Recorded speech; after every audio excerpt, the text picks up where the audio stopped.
Syarat untuk menuju tobat tuh kata Syekh Abdul Qadir Jailani. Awaluan nadamu ala ma'amila minal mukhalafat. Yang pertama adalah penyesalan dari perbuatan kesalahan yang pernah kita kerjakan, Bang. Pak, Ibu, Kak, apa penyesalan tadi? Dosa yang pernah kita lakukan. Apa dosa tadi? Padahal orang di sekitar kita tak pernah melihat kita berdosa dan memang gak pernah kita berbuat dosa. Ada dosa yang tersembunyi yang hanya kita dan Allah yang tahu. Itulah yang dikata Rasulullah, innamal a'malu binniyat. Niat itu cuman kita yang tahu di hati ini. Kalau di lidah semua orang tahu. Aku karena Allahnya. Di hati ini betul juga ngomong karena Allah. Itu yang juga adalah dosa. Halo sahabat semuanya, salam giat. Berjumpa di channel al.andawi.andi. Jangan lupa klik tombol subscribe dan nyalakan loncengnya ya. Terima kasih. Astagfirullahaladzim. Astagfirullahaladzim.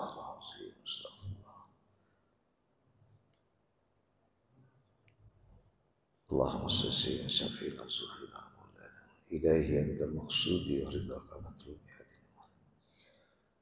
A'udzu billahi samii'il 'aliim minasy syaithaanir rajiim. Bismillahirrahmanirrahim. Assalamualaikum warahmatullahi wabarakatuh.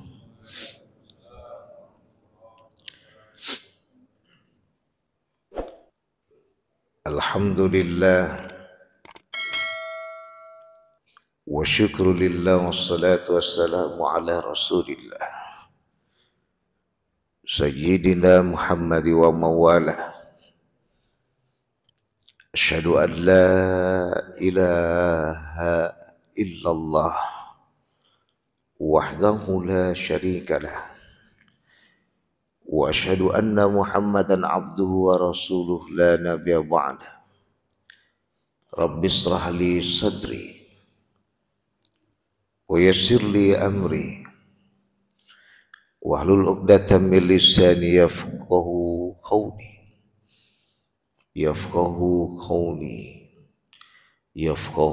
qawli amma ba'd.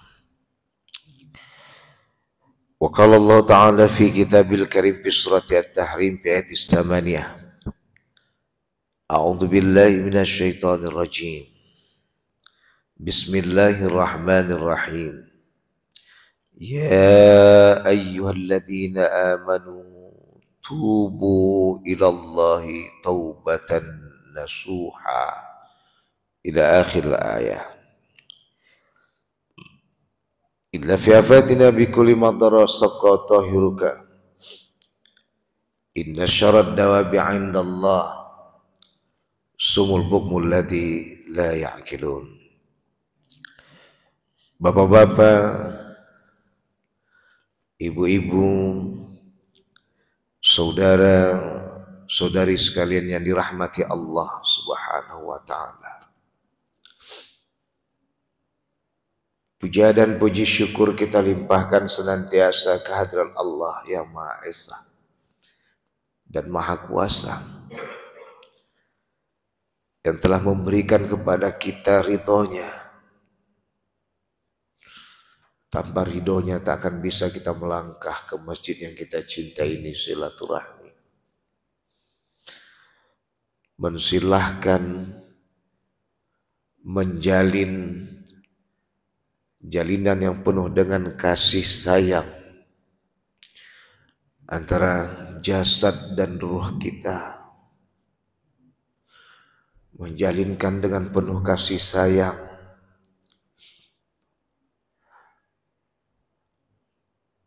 antara hati dan akal kita, menjalinkan dengan penuh kasih sayang antara perasaan dan pikiran kita untuk tetap romantis dan harmonis sehingga mampu mengendalikan nafsu kita agar hormat sama kita dan kita pun sayang dengannya, sehingga jiwa ini yang telah dilahirkan oleh pernikahan antara ruh dan jasad ini dapat akan tenang menghadapi hari-hari dengan senantiasa hanya beribadah kepada Allah yang Maha Suci, hingga akhirnya kita dapat menuju kepada apa yang kita tuju selama ini. Ya ayyatuhan nafsul mutmainnah irji'i ila rabbiki radiyatan mardiyah fadkhuli fi ibadi wadkhuli jannati. Hai jiwa-jiwa yang tenang, pulanglah kamu kepada Tuhanmu dengan mengharapkan keridhoannya. Ya ayyatuhan nafsul mutmainnah irji'i ila rabbiki radiyatan mardiyah, maka masuklah kamu fadkhuli ibadi sebagai hamba Allah yang sejati, wadkhuli jannati, masuklah ke dalam relung kebahagiaan yang kubagi. Dalam kajian tasawuf, jannah itu hakikatnya adalah kebahagiaan manakala kita bersama dengan Allah yang Maha Rahman. Ini beda dengan kajian fikih, bukan berarti tak sama sekali. Artinya beda bukan berarti bertentangan, tidak. Tapi peningkatan. Maka nanti disampaikan dalam surat Tahrim ayat 8 itu, setelah menjelaskan tentang tubuh taubatan nasuha, dijelaskan Allah situ bagaimana indahnya surga.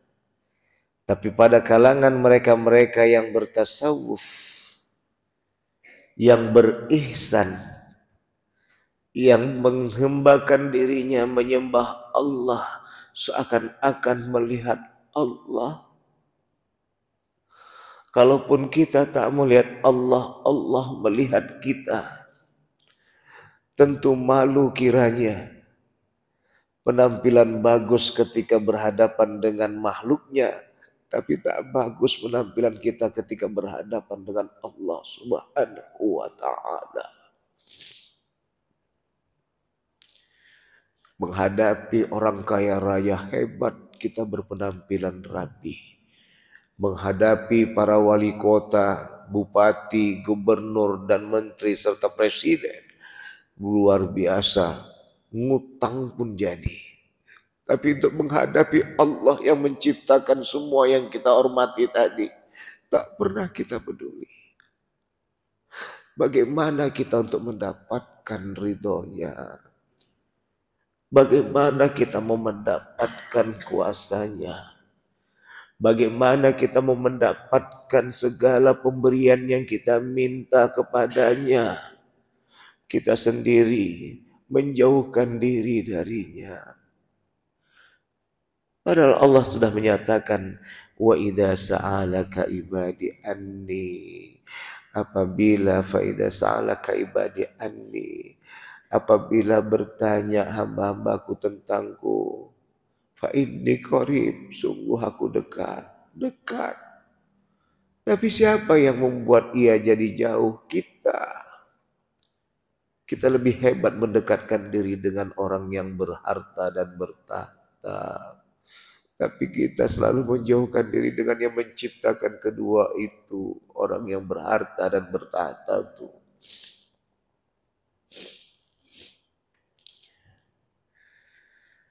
Maka oleh karena itu,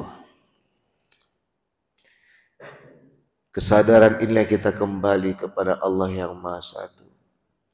Keesaan yang tertinggi menuju kedua kebahagiaan yang tertuju. Bahagia di dunia dengan ridha Allah. Bahagia di akhirat dengan kerinduan kita kepada Allah. Jadi, kalau dah ini kita jadikan kaji utama dalam beribadah Bapak dan Ibu, insya Allah yang hanya ada di pikiran kita, Ilahi anta maksudi, Tuhanku engkaulah tujuanku, aku berharta juga tujuanku hanyalah padamu, aku bertahta adalah tujuanku hanya padamu, kaya raya pun aku tetap selalu ingat dengan dirimu, tak akan mengecewakan hamba-hambamu yang lainnya ya Allah, hingga tidak ada keangkuhan dan kesombongan dalam diriku. Bertahta pun aku juga karena ingat padamu. Karena tahta dan harta ini semua daya dan kuasa-Mu. Tidak ada daya dan kuasa kecuali dirimu yang menguasakan dan memberdayakan aku berharta ya Allah.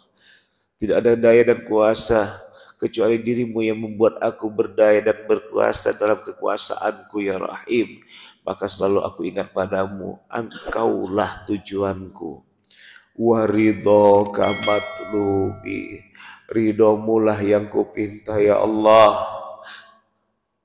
Kalau udah ridho yang kau bagi, tentu betapa nikmatnya seperti kekasihmu, khalilmu, yaitu Nabi Ibrahim alaihissalam, yang ditekan oleh Raja Namrud, sehingga engkau datangkan cintamu ya Allah, kau perintahkan api, ya narukuni bardan wa salaman ala Ibrahim.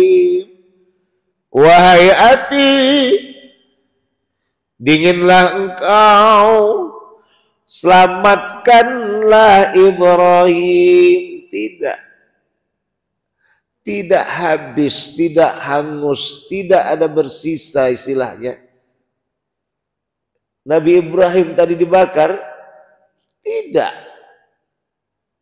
Nabi Ibrahim bahkan menggigil ketika kayu bakar yang begitu mahal, yang mudah terbakar dan melalap yang dibakar, tapi dengan daya dan kuasa Allah atas ridhonya, Nabi Ibrahim tiada terbakar. Bahkan Nabi Ibrahim kedinginan, Pak. Ini yang disebut dengan ridho. Apa maksudnya? Kurang pun harta kita, tak jadi pun kita orang berkuasa, sudah pensiun kita, derita rasanya di kalangan orang-orang umum yang ada. Tapi karena kita sadar ridho yang kita harap dari Allah yang Maha Kuasa, kita tidak merasa menderita karena pensiunnya. Kita tidak merasa menderita kurang hartanya. Kita tidak pernah merasa dengan kurang dan tak dapat berjabat yang selama ini kita jadikan target di masa muda. Kenapa? Karena kita telah memperoleh ridho Allah Subhanahu wa Ta'ala. Dan bahasa ini selalu dikembalikan dengan bahasa umum, wabtaghu min fadlillah. Carilah keriduan Allah, keberkahan Allah. Tapi sekarang banyak kita melawan, Pak. Yang bukan milik kita, yang diamanahkan Allah kita pakai. Makanya nanti tengok banyak kali, nggak usah jauh-jauh Pak. Bapak lewat nanti melintasi jalan-jalan besar Pak Haji. Banyak kali orang memakai jalan yang itu untuk melebarkan jalan, orang enak berlalu lalang, tak bertabrakan dan kecelakaan. Tak peduli dia demi untuk mencari nafkah, sehingga lupa dia tak berkah apa yang dia peroleh. Saya pernah membahas ini, tak dipanggil lagi saya Pak. Pas pula yang saya masukkan Bu ke pengajian oma-oma. Oma-oma itu pula tukang jualan di pinggir jalan, tak dipanggil saya lagi.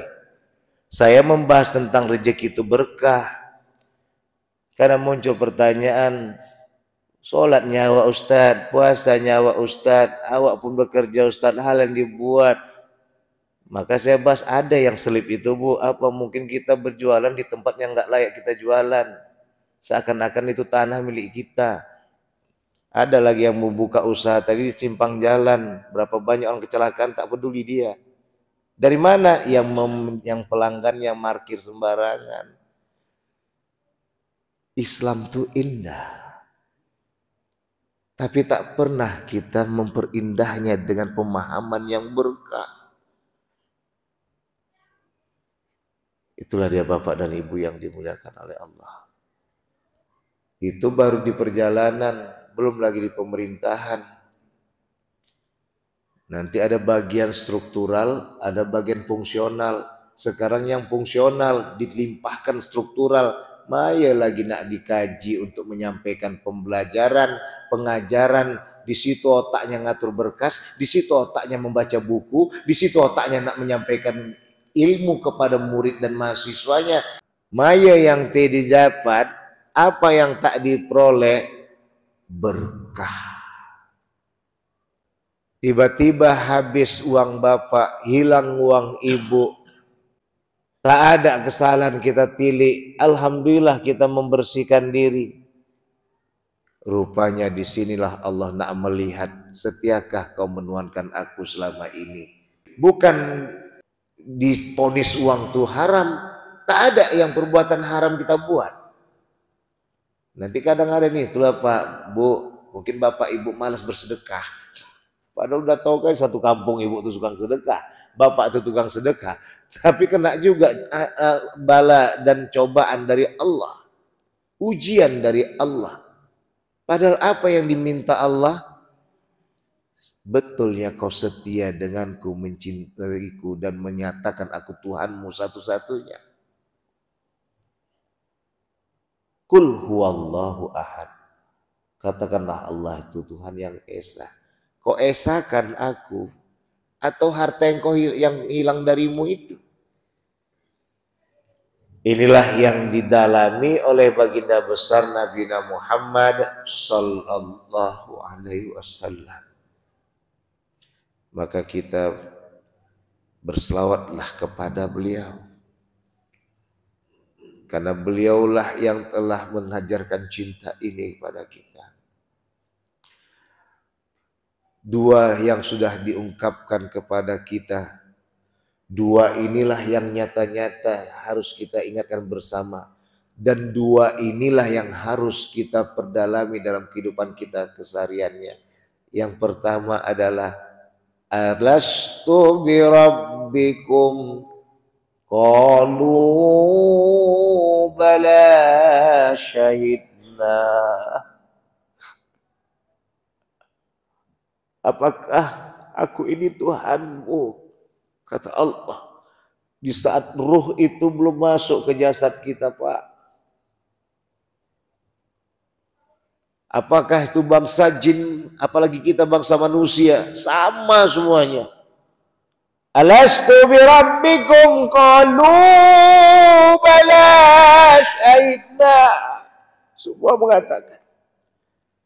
Tapi ketika masuk ke ruh tadi, ya masuk ruh tadi ke jasad tadi, ya ada di situ orang Yahudi, ada di situ orang Nasrani, ada di situ orang Majusi.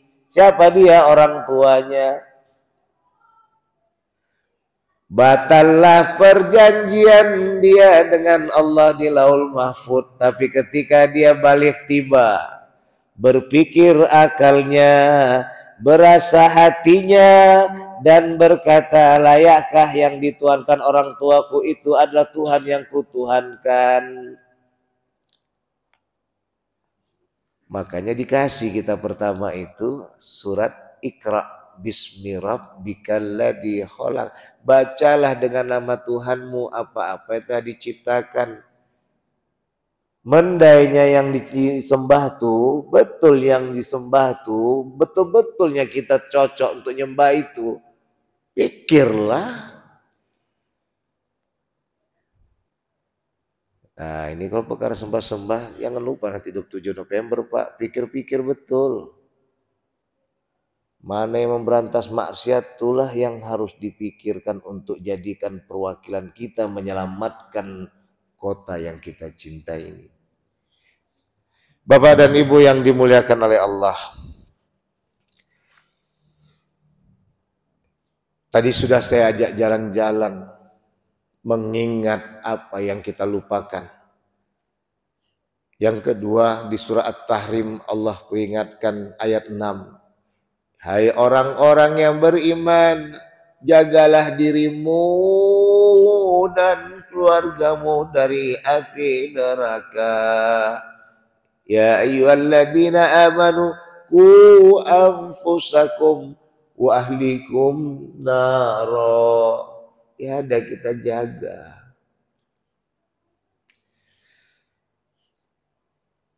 Padahal udah disuruh kita membaca. Saat bapak dan abang saat ibu dan kakanda pulang nanti ke rumah, datang malam tiba, Isya Ba'diyah dan witir sudah dikerjakan, tinggal istirahat. Tiada yang tadi kita rebutkan dan kita ributkan, kita bawa ke atas pembaringan. Betul tidak Pak? Bapak? Betul tidak? Tak ada kita bawa ke pembaringan, tapi itu pun tak pernah kita berikra bismi rabbikal ladzi khalaq. Memang pahit dibenci orang Pak, kita berkata benar. Sakit Bu kalau dibuat orang ketika kita bertegas dalam kebenaran. Tapi ketegasan itu akan bertahan ketika kita tahu bahwa Allah yang maha benar. Allah yang maha benar. Yang penting tadi kata Allah, tuh resepnya tadi, lindungi dirimu dan keluargamu dari api neraka. Kalau udah diri kita dan keluarga kita bagus, tak peduli di luar sana, yang penting aku pulang ke surga. Mana surga kita Ustaz? Rumah tulah baiti Nanti makanya paten-patenlah kita mengaji teladan kepada anak dan cucu. Jangan awak suruh anak dan cucu sholat, awak te sholat. Sebelum kita minta dia menghormati kita, kita sayangi dia, dia langsung hormati kita. Itulah anak dan cucu kita ya. Semoga mereka istiqomah. Amin ya rabbal alamin. Maka oleh karena itu, untuk menutup 5 menit atau 10 menit lagi, kita akan bawa taubat menurut Syekh Abdul Qadir Jailani, cucu Nabi, keturunan dari Imam Hasan, ayahnya, keturunan dari Imam Husain, ibunya.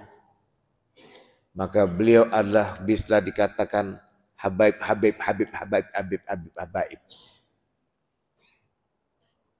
Maka beliaulah sebagai pemimpin para wali. Dan itu bukan nama yang ngata Imam Junaid. 200 tahun sebelum Syekh Abdul Qadir Jailani hadir, tepatnya kurang lebih pada tahun 900-an Masehi, maka waktu itu beliau berkata, di saat lagi ngomong-ngomong seperti ini dengan jemaahnya, dengan murid-muridnya, kakinya di pundakku, kakinya di pundakku. Maya guru nih kata muridnya. Tiba-tiba guru tadi ngomong kaki di pundakku padahal ceramah tadi biasa yang lain yang enggak seperti itu kajinya. Oh, astagfirullahaladzim. Ada apa guru? Aku melihat akan hadir sosok pemimpin wali dan kakinya berada di pundak-pundak para wali. Itulah dia Syekh Abdul Qadir Jailani. 200 tahun kemudian baru hadirlah Syekh Abdul Qadir Jailani. Tentunya setelah Imam Al-Ghazali. Bapak dan Ibu yang dirahmati oleh Allah. Apa kata beliau?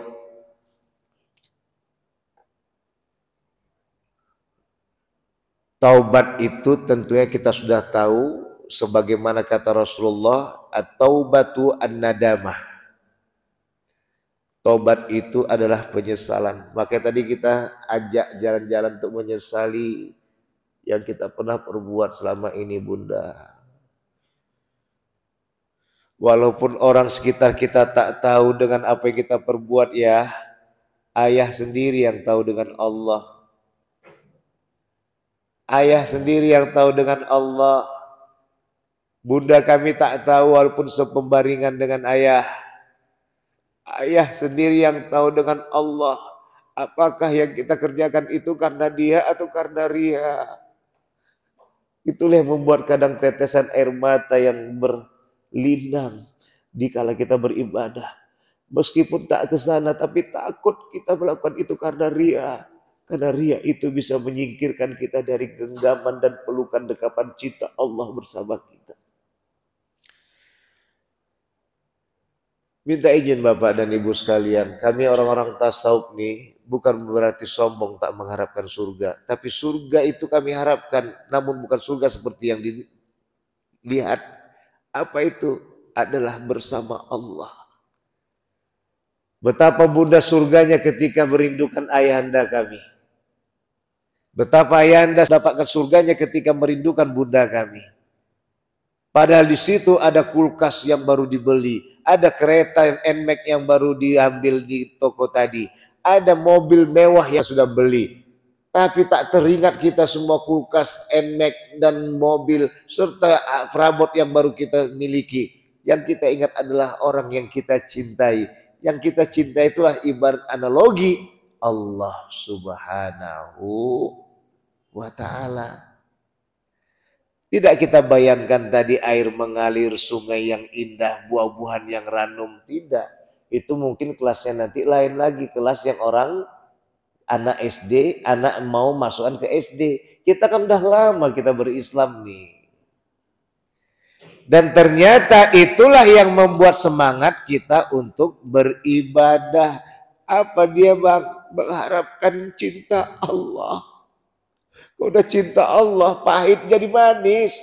Tak percaya bang, tengok nanti waktu abang masih muda dulu. Hujan-hujan lebat, kau udah diminta pacar menjemput, senang kali. Memori daun pisang, nah itulah dia lagunya. Waktu turun hujan. Maka dalam hal ini, udah gak sempat lagi waktu, saya langsung ke artinya aja. Ada 3 hal syarat untuk menuju tobat tuh kata Syekh Abdul Qadir Jailani. Awaluan nadamu ala ma'amila minal mukhalafat. Yang pertama adalah penyesalan dari perbuatan kesalahan yang pernah kita kerjakan, Bang. Pak, Ibu, Kak, apa penyesalan tadi? Dosa yang pernah kita lakukan. Apa dosa tadi? Padahal orang di sekitar kita tak pernah melihat kita berdosa dan memang gak pernah kita berbuat dosa. Ada dosa yang tersembunyi yang hanya kita dan Allah yang tahu. Itulah yang dikata Rasulullah, innamal a'malu binniyat. Niat itu cuman kita yang tahu di hati ini. Kalau di lidah semua orang tahu. Aku karena Allahnya. Di hati ini betul juga ngomong karena Allah. Itu yang juga adalah dosa. Maka sesalkan semua itu apa-apa yang dikerjakan dari hal-hal yang bertentangan. Yang mendatangkan dosa dan kesalahan. Maka di saat itu maka kita akan masuk kepada pertobatan. Artinya syarat pertama menyesali dosa dan perbuatan salah yang kita kerjakan. Yang kedua, tapi sebelumnya di sini katakan oleh Rasulullah yang disampaikan oleh Syekh Abdul Qadir Jailani, wa huwa qaulun Nabi sallallahu alaihi wasallam an-nadamu at-taubah. Sebagaimana yang dikatakan oleh Rasulullah SAW bahwa penyesalan itu adalah taubat. Wa alamatu sihatin nadam raqatul qalbi. Suksesnya penyesalan kita, taubat kita tadi datang kalau sudah lembut hati Bapak, hati Ibu, Kalau udah lembut hati kita Bu, berarti berhasil tobat kita. Kan mungkin ada yang nanya, gimana cara melihat berhasil tobat kita Ustaz? Lembut ibu bapak, lembut ibu, sampai suami tadi pun heran, sampai istri tadi pun cengang. Biasanya abang ini marah-marah kok cantik kali sekarang peribahasanya. Perhatian kali sama awak, berarti berhasil tobat kita. Wasihatun nadam raqqatul qalbi wa ghazaratud dam'i, dan berlinang air mata itu.